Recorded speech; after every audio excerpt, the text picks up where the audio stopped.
मी तर ह्या गोष्टीला खूप घाबरून गेले.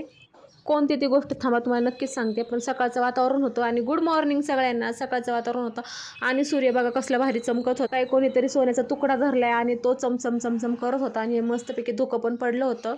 आणि ही बघा ह्या गोष्टीला मी घाबरले होते. म्हणजे माझ्या स्वतःचं प्रतिबिंब सावली माझी दिसली, तर त्या सावलीला मी इतकी घाबरून गेले ना, तर मला एकदम असं अचानक दिसल्यामुळं माझ्या पाठीमागून ऊन पडल्यामुळं ते मला सावली दिसल्यामुळं मीच घाबरून गेले. आणि म्हटलं चला थोडंसं एक्सरसाइज करून घेऊयात, व्यायाम करून घेऊयात. थोडंसं काही दुखलं की डॉक्टरकडे गेले की डॉक्टर म्हणतात, "अरे तुम्हाला व्यायाम करायची गरज आहे." मग म्हटलं चला आज थोडासा व्यायाम करूयात. वेळ तर तर वेळ तर तसा काही भरपूर असतो, पण व्यायाम करायचा खूप कंटाळा येऊन जातो. मग म्हटलं चला हे व्यायाम तर करूया थोडासा. पण केला पण 4-5च उड्यामध्ये मला एवढा घाम यायला लागला आणि थकवा पण यायला लागला. त्यामुळं म्हटलं नको बास आपल्याला एवढंच. आणि इतका घाम यायला लागला की सांगायलाच नको.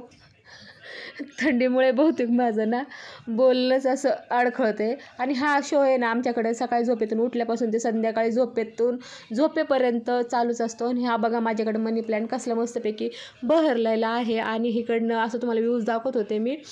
इतकं छान वातावरण होतं आणि फ्रेश पण वाटत होतं. सकाळचे 7:30 वाजले होते. आणि चला बरं माझे व्हिडिओ आवडत असतील तर सबस्क्राईब करा. Bye bye, Tata.